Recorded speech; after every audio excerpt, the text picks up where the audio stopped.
सूरदास जी कौन है? प्रपन्न है। उनको ठाकुर जी को देखने के लिए नेत्र नहीं चाहिए।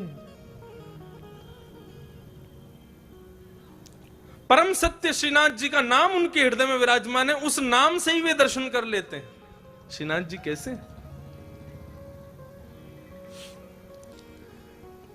सूरदास जी महाराज अपने कुटिया में बैठ करके भजन करते थे, और जब वे पद गाते थे तो पद सुनने के लिए श्री जी बाबा का जैसे ही शयन होता था, शयन होते ही श्री जी बाबा तुरंत आ जाते थे और आकर के बाहर कुटिया के बैठ जाते और बैठ करके वहीं बैठे बैठे श्रवण करते जो भी सूरदास जी गाते, वापस लौट जाते। सावधानी से सुनना। एक दिन श्री जी बाबा ने मन में भाव रखा कि भैया आज गोसाई जी जल्दी हमको पौड़ा दें भोग लगा के। तो गोसाई जी तो कपाट बंद करके जाते थे दोपहर के, लेकिन ठाकुर जी जंगला में से कूद के भाग जाते थे, सूरदास जी की कुटिया पे जाके बैठ जाते थे। एक दिन ठाकुर जी जाने लगे तो श्री जी ने हाथ पकड़ लिया ठाकुरानी ने। कहां जा रहे हो? बोले हम जा रहे हैं एक जगह पे। बोले कहां जा रहे हो, मुझे सही बताओ। बोले एक भक्त है, उसको दर्शन देने के लिए जा रहे हैं। बोले हम भी चलेंगे साथ में। अरे तुम मत चलो, तुम क्या को जाओगी? तुम जाओगी तो फिर पता नहीं उसको समझ पाओगी नहीं समझ पाओगी, क्या भाव आवे समझ थोड़ी आता है। राधा रानी बोली या तो हमें लेके चलो, नहीं तो आज हम तुम्हारी गोसाई जी से शिकायत कर देंगे कि तुम पौड़ते नहीं हो, तुम भाग जाते हो दर्शन देने के लिए। ठाकुर जी अर्चावतार में जब विराजते हैं ना तो अपने अर्चक से डरते भी हैं। मैं अपनी कथा में कभी कभी बताता हूं, हमारी बहन जी बैठी हैं, श्री राधा रमन परिकर में आपका सौभाग्य है सेवा का। तो एक बार इन्होंने एक प्रसंग सुनाया कि ठाकुर जी पोशाक नहीं पहन रहे थे। श्री राधा रमन जी पोशाक नहीं पहने, जबकि बिल्कुल सही था, नाप भी बिल्कुल लेकर के रखा था, लेकिन फिर भी कभी कहीं से ऊंची, कभी कहीं से नीची, कभी कहीं से भारी। सब गोस्वामियों ने प्रयास कर लिया, लेकिन ठाकुर जी ने पोशाक नहीं पहनी। तो आपके जो पूज्य दूसरे पिताजी ससुर जी हैं, वे सबसे बोले सुनो सब लोग बाहर जाओ, मैं थोड़ा ठाकुर जी से एकांत में बैठ के बात करूं। और वे ठाकुर जी के आगे बैठे, राधा रमन जी के आगे पोशाक रख दी। तो बोले अच्छा, तो आज आपको पोशाक धारण नहीं करनी है, क्योंकि हमें पता है नाप तो बिल्कुल ठीक है और पोशाक भी बिल्कुल अच्छी बनी है, लेकिन पता नहीं आपकी क्या इच्छा है, परेशान करने के मूड में हो। देखो हमें कोई झंझट नहीं है, आपको नहीं पहनी, बिल्कुल नहीं पहनाएंगे। बाहर दर्शनार्थी दर्शन के लिए खड़े हैं, बस 15 मिनट बचे, आप पहन लो, नहीं तो मैं तो अभी कपाट खोल दूं, बिल्कुल नंग धरंग खड़ा कर दूंगा आपको। आज हरि देखे नंगम नंगा, फिर तो सब हो करेंगे आपको देख के। ये रखी पोशाक, 2 मिनट का समय दे रहे हैं, सोच लो, यदि आपको पहननी हो तो अभी मैं धरा दूंगा, नहीं तो मुझे बिल्कुल कोई संकोच नहीं होगा, तुरंत कपाट खोल दूंगा, कुछ भी धारण नहीं कराऊंगा, लंगोटी में ही खड़े रहोगे आज। 2 मिनट बाद प्रणाम किया, बोले आपने विचार कर लिया होगा, मैं प्रयास कर लेता हूं, यदि प्रयास में सिद्ध हो गया तो समझ जाऊंगा कि नहीं आप धारण करना चाहते, नहीं हुआ तो फिर कपाट खोल दूंगा। बोले वही पोशाक जो 2 घंटे से पहन नहीं रहे थे, डांट फटकार करके जैसे ही धारण कराई, सो ही राधा रमन जी ने पहन ली और चुपचाप धारण करके दर्शन दे दिए सबको। तो अपने अर्चक से ठाकुर जी डरते भी हैं, क्योंकि अर्चक पुष्टि मार्ग के अनुसार, मैंने कहा ना यशोदा का स्वरूप, और बालक यशोदा से डरता है। मैं भी कभी कभी गिरधर लाल जी की सेवा करता हूं तो कोई कभी कुंडल उतर जावे, कभी मोर पंख उठ के भाग जाए, कभी यहाँ की हीरा जो लगो थोड़ी पे वो भाग जाए, मिले ही ना है महाराज, ढूंढते रहो कहां गए हो। हम तो खूब डांट फटकार दे, देखो पहनो तो पहनो, नहीं तो ऐसे खड़ो कर दूंगा, मुझे कोई चिंता ना है। और वास्तव में एक और भाव, ठाकुर जी क्या छोटे से लाला है, और छोटे से बालक को, जैसे अब सर्दी का समय, छोटे छोटे बालकों को मैया टोपा पहनावे, कपड़ा पहनावे, तो कभी कुछ उतार के फेंके, कभी कुछ उतार, वैसी लाल जी हैं। तो क्या किया करो, छोटी छोटी गैया, छोटे छोटे घोड़ा, छोटे छोटे खिलौना ठाकुर जी के आगे रख दो और तब श्रृंगार शुरू करो। क्या बोले, अब लाला तू खेलवे में व्यस्त है कि अब तेरा श्रृंगार करेंगे। जैसे ही ठाकुर जी खेलने में व्यस्त हो जाए, श्रृंगार धराओ, तुरंत धारण कर लेंगे। ये भाव है केवल कि उनको व्यस्त कर दो किसी कार्य में, वो व्यस्त होते ही फिर आपका श्रृंगार स्वीकार हो गया। क्योंकि बालक किसी कार्य में व्यस्त हो, उसको फिर कुछ भी पहना दो उसको भान नहीं रहता। वैसे ही ठाकुर जी में तो लाडली जी बोली, या तो मुझे संग ले चलो, नहीं तो आज गुसाई जी से शिकायत कर दूंगी। लाल जी बोले, गुसाई जी से मत कहना, पूरे लेके चलो संग। अब तो श्रीनाथ जी, लाडली जी श्री राधा रानी को लेकर के श्री सूरदास जी के यहां जा रहे हैं, आसावरी।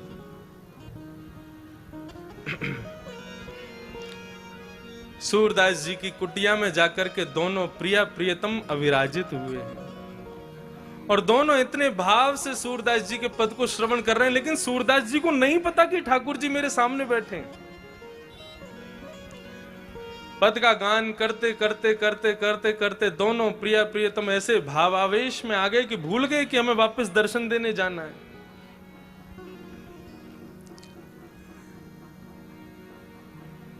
जैसे ही सूरदास जी का पद पूर्ण हुआ, किशोरी जी ने और लाल जी ने दोनों ने नेत्र खोल करके देखा, सूरदास जी बैठे हैं। किसी कार्य के लिए उठने लगे, कहीं जाने लगे, तो दोनों उनके पीछे पीछे चलने लगे। देखें तो सही कहां जाते हैं, क्या करते हैं। अब सूरदास जी अपनी लठिया से चल करके ऐसे आगे रास्ता देखते हुए, लठिया से अनुभव करते हुए चल रहे थे और पीछे दोनों श्रीनाथ जी और श्री किशोरी जी दोनों चल रहे हैं। तभी आगे एक बड़ा गहरा गड्ढा था। ठाकुर जी को भी अनुभव नहीं हो पाया, पता नहीं चल पाया। जैसे श्रीनाथ जी ने लठिया, वो सूरदास जी लठिया से चल रहे थे, उनको भी पता नहीं चल पाया और चलते चलते श्री सूरदास जी उस गड्ढे में गिर पड़े। अब जैसे ही गड्ढे में गिरे, ठाकुर जी और लाडली जी ने ऊपर से देखा, बड़ा गहरा गड्ढा। ठाकुर और नीचे सूरदास जी पड़े हैं, हाथ छिल गए, पैर छिल गए, सिर में चोट आ गई। ठाकुर जी के नेत्र सजल हो गए। किशोरी जी, हम यह अवस्था में इनको छोड़ के ना जाएंगे, चलो इनकी नेक मदद कर दें, इनको नेक ऊपर उठा लें। बोलो क्या बात कर रहे हो, बाबा पहचान जाएगा हमको, और पहचान गए हो ना तो जो भाव है ना या कि वो सब खत्म हो जाएंगे। ठाकुर जी वास्तव में मिलते क्यों नहीं है, ताकि आपका भाव दिनों दिन बढ़ता रहे। क्योंकि सामीप्य में दोष आ जाता है। आप किसी को दूर से देखो बहुत प्यारा लगेगा, लेकिन उसके संग आप 10-5 दिन रह लोगे ना तो उसमें आपको दोष दिखने लग जाएंगे। तो ठाकुर जी भाव रखते हैं कहीं मेरे दोष, ठाकुर जी में कोई दोष नहीं होता, दोष हम में होता है। कहीं हमें कोई दोष ना आ जाए, हमारी भक्ति में दोष ना आ जाए, इसलिए ठाकुर जी दूर ही रहते हैं। लेकिन लाडली जी कहने लगी, ठाकुर जी मत करो। ठाकुर जी बोले, नहीं मैं ऐसे ना देख सकूं सूरदास को। तुरंत ठाकुर जी ने अपनी काली कमली उतारी और नीचे गड्ढे में डाल दी और किशोरी जी कही, आप मेरी कमर पकड़ लो, मैंने काली कमली पकड़ ली है, अब सूरदास जी या को पकड़ के ऊपर आ जाएंगे। सूरदास जी अपनी लठिया खोज रहे हैं, कहां गई। तभी ऊपर से ठाकुर जी बोले, बाबा।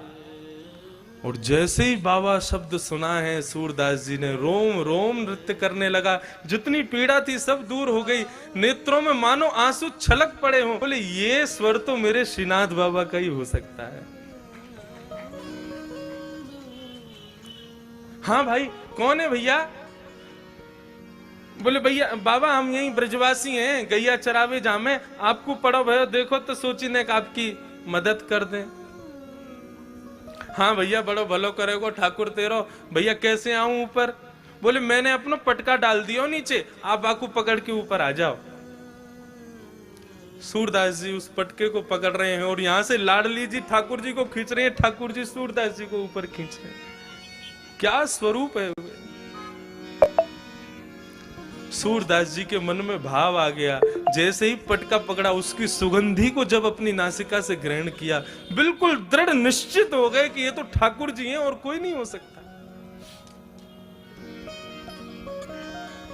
जैसे ही गड्ढे से ऊपर निकल करके सूरदास जी आए, जानबूझ करके ऐसा भाव दिखाया कि मानो झटके से गिर पड़े हों, और गिरे तो कहां गिरे, श्री लाडली जी के चरणों में जाकर के गिर गए। और गिरते ही बड़ी चतुराई से श्री किशोरी जी के एक पांव की पाजेब को सूरदास जी ने पकड़ करके खींच के अपनी जेठ में भर लिया, और भर करके ठाकुर जी खड़े हो गए, किशोरी जी खड़ी हो गई, सूरदास जी भी व्यवस्थित हो गए।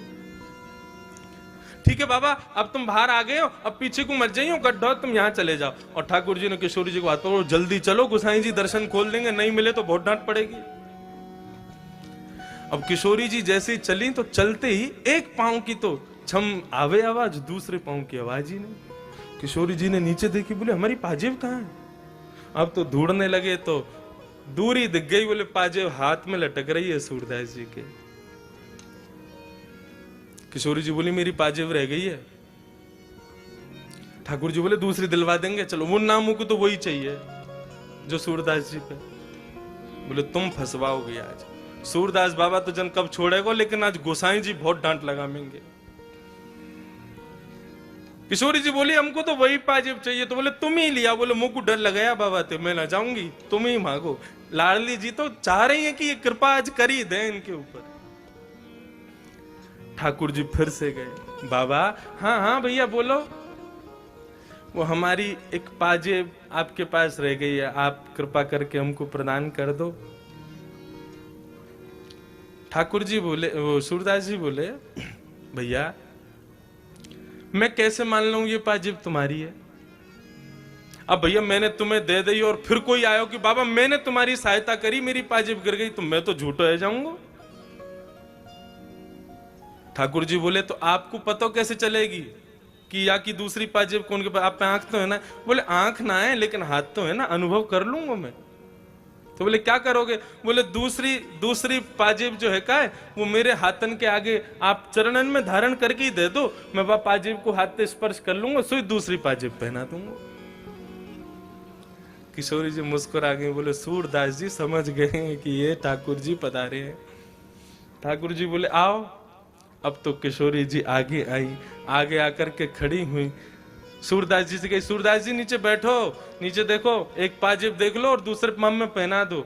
जैसे ही पाजेब देखी तो समझ गई, बोले हाँ भैया तुम्हारी है। दूसरे पाँव में पाजेब पहना करके श्री किशोरी जी के चरणों से लिपट गए सूरदास जी, अपने नेत्रों के जल से उनके पैरों को धोने लगे।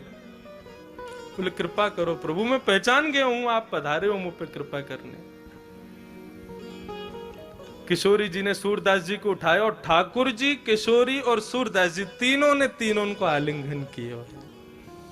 और आलिंगन करके ठाकुर जी और किशोरी जी ने अपने हस्त कमल से जैसे ही सूरदास जी के नेत्रों पे हाथ फेरे, बोले बाबा आंख खोलो। बोले मैं देख ना सकूं? बोले खोलो तो सही।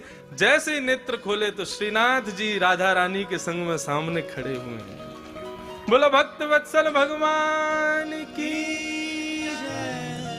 ठाकुर जी का दर्शन श्री सूरदास जी महाराज अपने नेत्रों से कर रहे हैं। और इसी भाव को हमारे ब्रज में श्री राधा वल्लभ लाल जी को प्रकट किया श्री हित हरिवंश महाप्रभु ने। और श्री हित हरिवंश महाप्रभु इसी भाव को अपनी वाणी में गा रहे हैं। बहुत सुंदर भाव है। मेरी इच्छा है कि आप सब लोग ये पदों को जरूर मेरे साथ में गाओ, भाव से गाओ। क्या गा रहे हैं सूरदास जी दोनों को देख करके? बसो मोरे नैनन में